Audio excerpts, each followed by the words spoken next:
Have you noticed? In today's AI arguments, people don't even seem to be talking about the same thing. Some call it the greatest liberation in history. Some call it a civilization-level threat. Some say it creates prosperity. Some say it smashes half of all jobs. So who's right? I recently read the best answer I've seen all year from an unexpected source. Not an AI lab researcher. Not a VC. A professor of international law and global governance. Her answer: they're all right and all wrong. Because AI, the thing itself, is too big. This episode, I relay her whole map to you. 9 chairs. 3 pairs that mirror each other, and 3 sitting alone with no opposite. By the end, you'll know exactly which chair every person arguing with you about AI is sitting in.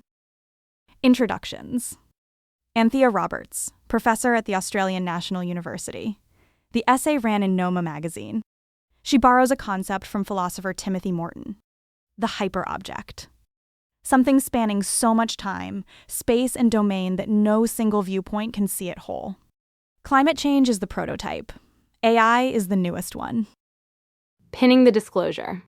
Robert's own startup is literally named Dragonfly Thinking. It sells exactly this multi-perspective methodology. Her hammer is the compound eye. As always, relayed as said, remember the direction. Why call AI a hyperobject? Past revolutions. Steam, electricity, the internet. Mainly changed a few specific sectors. AI is different. Legal briefs, medical scans, code, paintings, conversation, capability evolving by the month. And crucially, this time the first cut lands not on the assembly line, but on the educated professionals. Facing something like that, a single lens inevitably mistakes a part for the whole. Her solution: learn from the dragonfly. Compound eyes. Tens of thousands of tiny lenses, each seeing a fragment.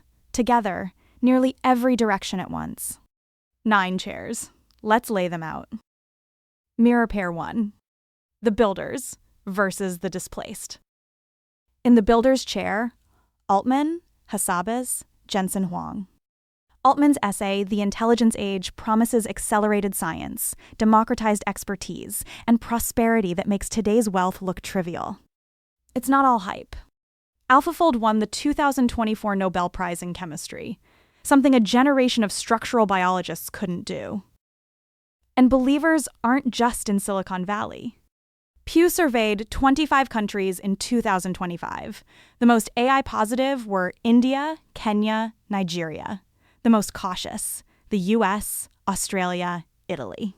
A farmer in rural India gets specialist-grade medical advice from a phone. Their cost-benefit math was never the same as the West's. But this chair hides an assumption the West no longer believes: that technology's gains automatically get widely shared. Free trade made the same promise. Then came hollowed-out industries: Trump, Brexit. The capability is real. Everyone gets a share was never automatic. Across the mirror, the displaced. In 2023, Hollywood struck over AI for months. The New York Times sued OpenAI. Visual artists filed class actions.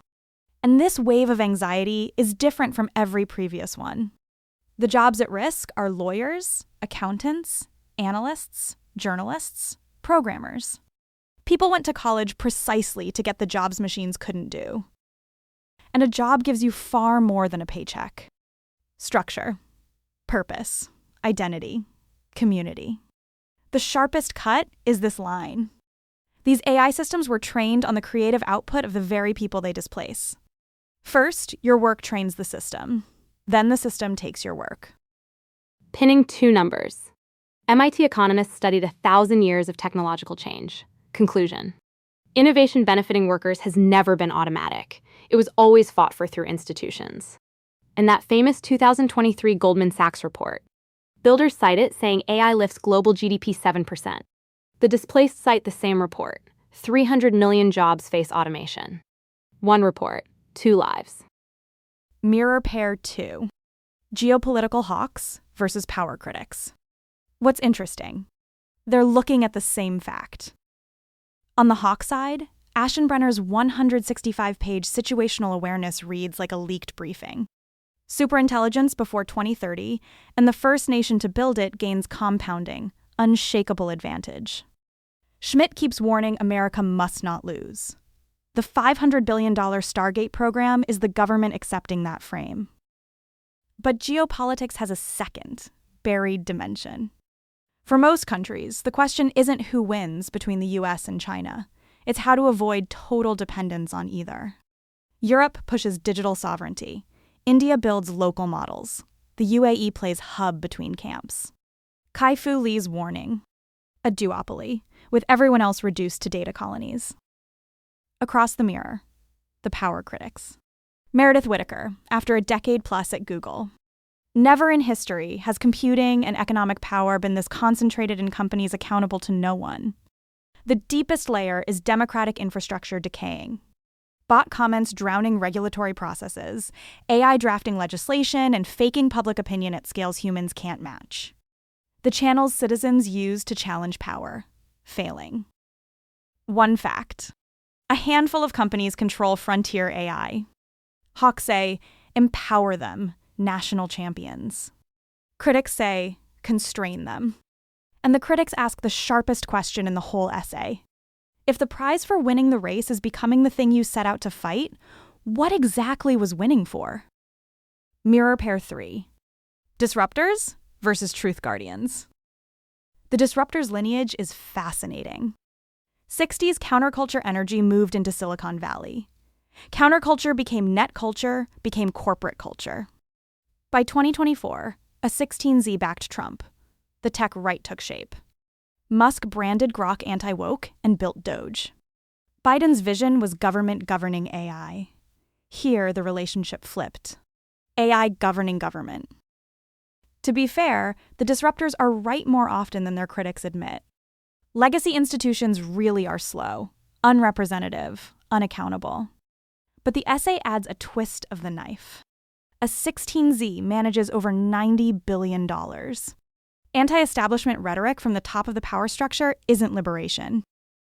Across the mirror, the truth guardian's evidence is hard. December 2024, Romania's constitutional court did something unprecedented in Europe. Annulled the first round of a presidential election over digital interference. A TikTok operation, bot networks, suspected foreign involvement, pushing a near-zero candidate to first place. Information warfare went from theory to fact. The deeper mechanism is called the liar's dividend. Deepfakes existing at all lets anyone dismiss real, inconvenient evidence as fake. Shouting, "That's AI-made corrodes more than actually faking." The endpoint is what researchers call reality apathy. Citizens simply give up on telling true from false. What erodes isn't one news story. It's the civilizational bedrock that evidence means something. 3 mirror pairs laid out. The next 3 chairs are different.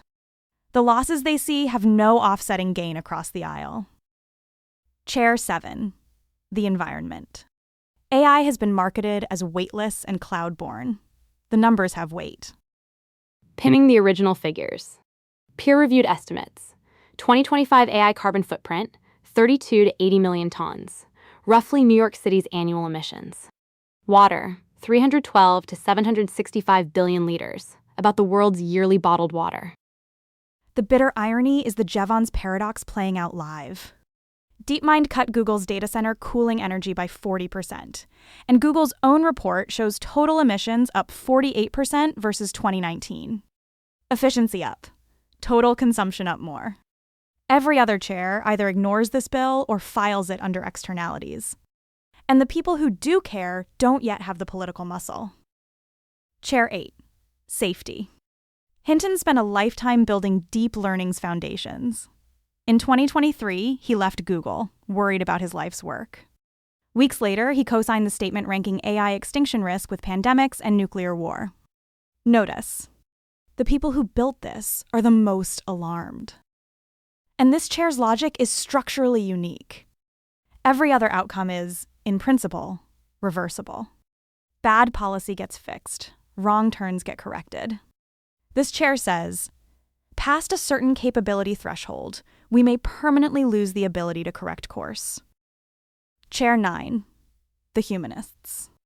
Ted Chiang called large models a blurry JPEG of the web, his deeper worry. Writing is thinking. Outsource the writing, and you've outsourced the thinking. A child's cognition grows through effortful work. This chair asks, how do the next generation's minds grow? Companion apps are already facing lawsuits involving minors. I won't go further. You see the direction. 9 chairs, all laid out. Roberts' ending is sharper than the chairs. These 9 lenses price the world in 9 different currencies. GDP, dignity, planetary capacity, cognitive development. They are incommensurable. Data alone cannot rank them. So any AI governance built on a single metric is quietly deciding whose losses don't count. Compound vision doesn't resolve the tensions, but choosing with all lenses open beats choosing blind. Every time. A confession. This essay felt like a mirror, because this is what this show does every episode. Lay out the chairs. Take no side. You decide. We're an amateur dragonfly. She turned it into a system. My take, in one sentence. Next time someone argues AI with you, skip right or wrong and ask 2 questions. Which chair are you sitting in, and which currency are you counting in? 90% of the fight dissolves on the spot. The remaining 10% is the real question. For the next 2 years, 4 signals. 1. Pair 1's breaking point. White-collar job data and agent seat bills. Does abundance or displacement cash in first? 2. Pair 3's big test. Every election season from now on. Do deepfakes and the liar's dividend make another Romania? 3. The empty chair. Does carbon and water data enter mandatory disclosure? No data, no constituency. 4. The ratio. Alignment research spending versus capability spending. Is safety keeping up? AI is too big. Everyone's holding one piece. At the very least, stop calling your piece the whole elephant. I'm Ashley. The bullet is still in flight. See you next episode.